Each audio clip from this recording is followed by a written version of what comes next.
Hey guys, Deathletter Magic here, and just as I promised a day or two ago, somebody did my work for me and imported a CSV dump of the table on the page. You know what, it's a long story. Here's the top 10 most expensive cards that could come out of the Mystery Booster. Now, there's about 1,700 cards possible in the 14 slots. The 15th one is a different story.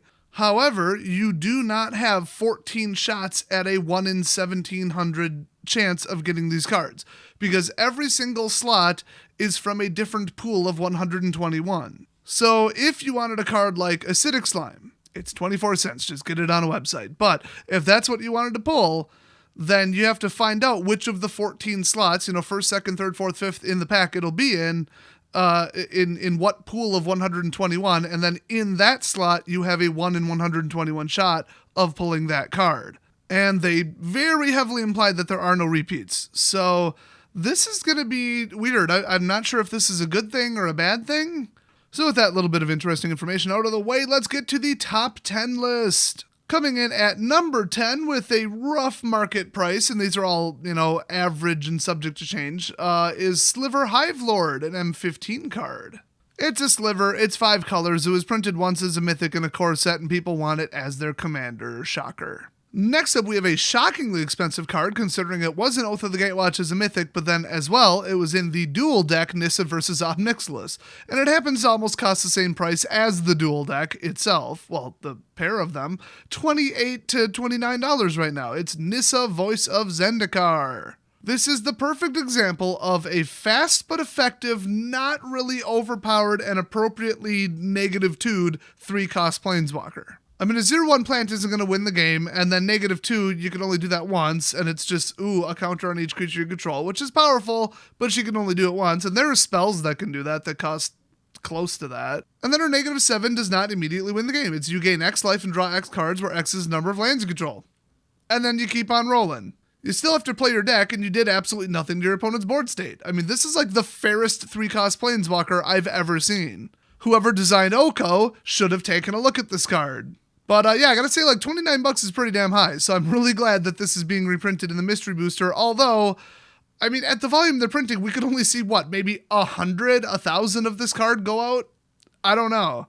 Next up, a card that is somehow still $29 to $30, it's Demonic Tutor. So really, this is like an Alpha Beta Unlimited Revised card, but it was just printed in Ultimate Masters, but beyond that, not a whole lot else, so I can see why this is the price that it is. Next up, coming in around $31.50, we've got Rise the Redeemed from Shadowmoor. And he was only printed in Shadowmoor, he has never had a reprint. And this guy is no joke. Legendary Elf Warrior, which is like a hot tribal right now in every format. And he's a 1/1 for Hybrid 1. And if you pay 3, you can put a 1/1 green and white Elf Warrior creature token into play. Then you get any kind of Elf ETB, Elf Boost, whatever. And if you pay 6, most of which is hybrid or generic, then you, and tap them, by the way, in case I didn't mention that, first one too. For each creature token you control, put a token into play that's a copy of that creature. It's just a good 1-drop that doesn't immediately disrupt the game, unlike certain Vampire Knights right now, just saying. And over the time, you can just dump mana into them and create problems. Cards like that are just classic, good, fair, powerful cards. They really need to print more stuff like this. Next up, for $32, you can get yourself a Sakurajima the Imposter. This is a very interesting human rogue legendary 3/1 for 4 double blue. And the updated Oracle text, which makes more sense, is you may have Sakurajima the Imposter enter the battlefield as a copy of any creature on the battlefield, except that its name is Sakurajima the Imposter. It's legendary in addition to its other types, and it has pay 4, return this creature to its owner's hand at the beginning of the next end step. I think there are a little bit cheaper imposter cards in this, but the fact that you can do it again and you can just pay 4 to get it out of the way, it's like it has a built-in, evasion obviously, but basically counterspell. This thing is so slippery. I absolutely love this creature. And once again, very fair card. I mean, it's amazing. You look back in the history of Magic, it's almost like they knew what they were doing at one point. Unlike now, this can only be as powerful as the worst thing that's on the battlefield. So really, you're just evening the playing field in theory, unless you're doubling down on something horrific you already brought out. But then you had to get that out, so you had to pay its mana costs and its other costs, so pretty fair card. Next up, we're jumping up to a little over $40 with Selvala, Heart of the Wilds, a card that was only a mythic and only in Conspiracy Take the Crown, aka Conspiracy 2. So it's a 3-cost 2/3 legendary creature elf scout, and whenever another creature enters the battlefield, its controller may draw a card if its power is greater than each other creature's power. So that goes for all players. And then if you pay 1 green and tap it, add X mana and any combination of colors, where X is the greatest power among creatures you control. That is insane. That is actually more powerful than Karametra's Acolyte, one of the best mana ramp cards in the history of green devotion. So this card is crazy, and you can run cards like Life's Legacy, where you blow up a creature and then you draw cards equal to its toughness or whatever, and gain life equal to its toughness. Man, classic ramp. Now, you do still need something to spend the mana on, but that's it. That's the only, combo piece of this card. The card draw on top of it, I mean, it almost doesn't even matter that your opponents get it too. Next up, for a whopping $42, we've got Teferi's Protection from Commander 2017 as a rare, which in Commander, it doesn't matter what rarity it's printed at. They're all rare. But yeah, it's the T word. Everybody loves this guy. So for 3, at an instant speed, until your next turn, your life total can't change, and you have protection from everything. All permanents you control phase out. While they're phased out, they're treated as though they don't exist. They phase in before you untap during your untap step. So in other words, they're granted protection from targeting, I would say, if I were to put it in a more common term. Oh, and by the way, whenever you cast this, whenever it resolves, exile Teferi's Protection. So crazy, basically white counterspell. I'll be honest with you, for like $40-some, I'll just let my board blow up. That's a lot of money. Next up, another horribly overpriced mythic from Conspiracy 2 Take the Crown. It's Expropriate. This card is just asking to be put in some sort of horrible free casting degenerate deck from hell.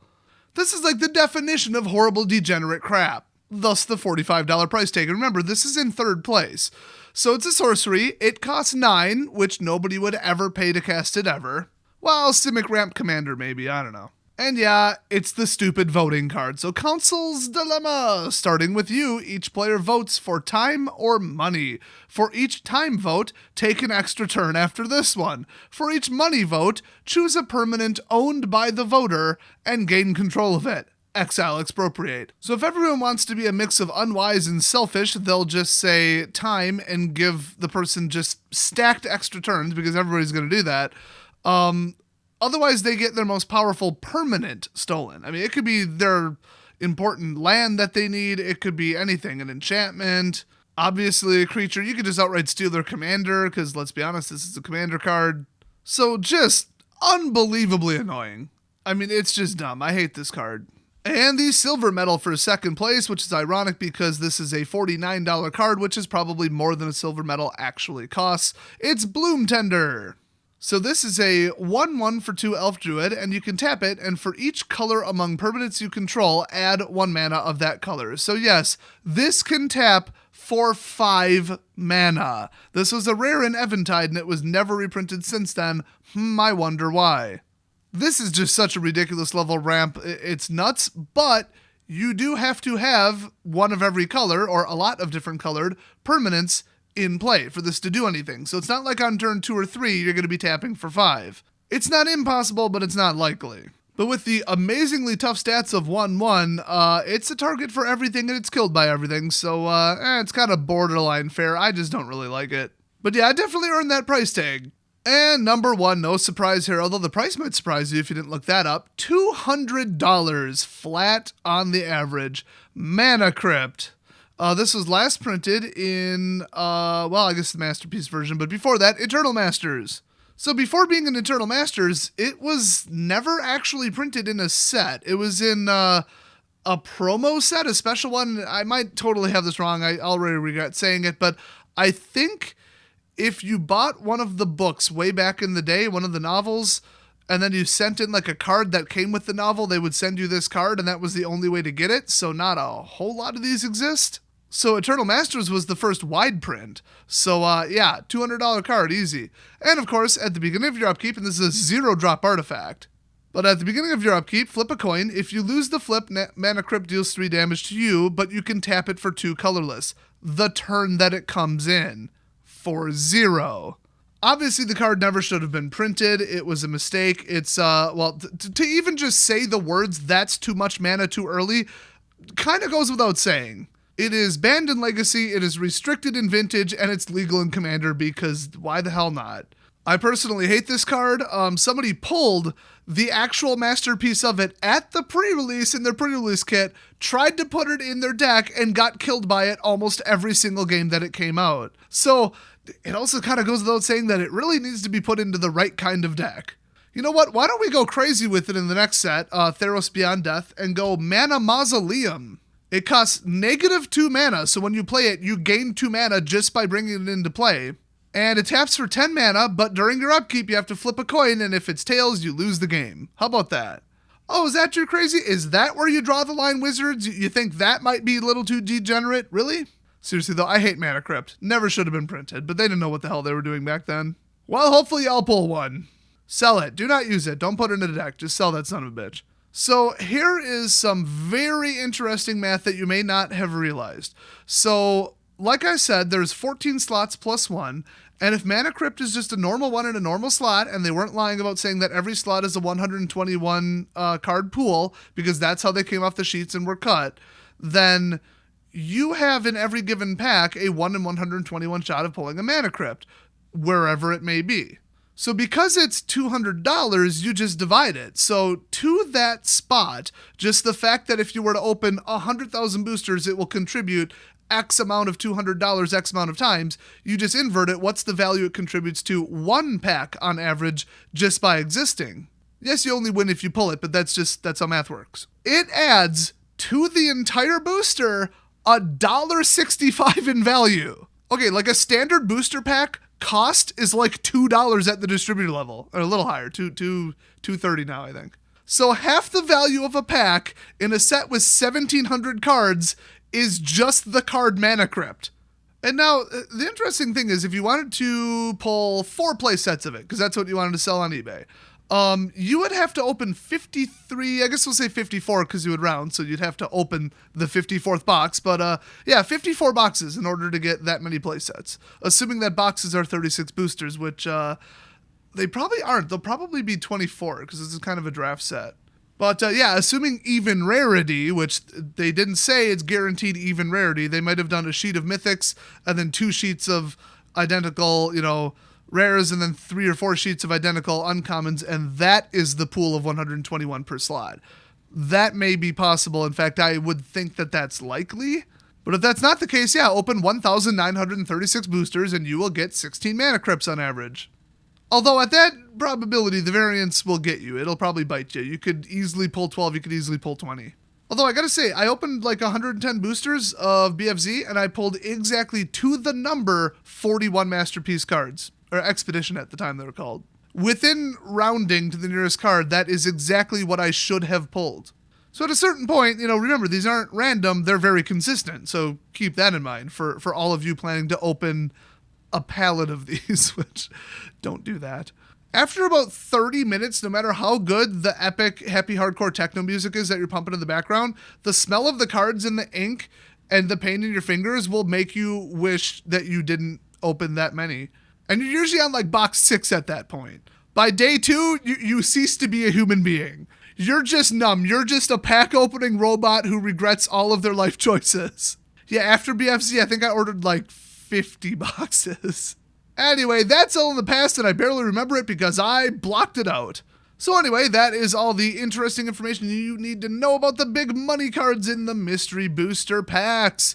The one thing, like I said, that we really want to know is, are all the cards in the 121 pool per spot even odds? Because that drastically affects how this is calculated. So hopefully you guys found this very interesting. If you did, leave a big ol' thumbs up and maybe even subscribe for more important and insider information occasionally about Magic products, news, gameplay, decks, everything on this channel.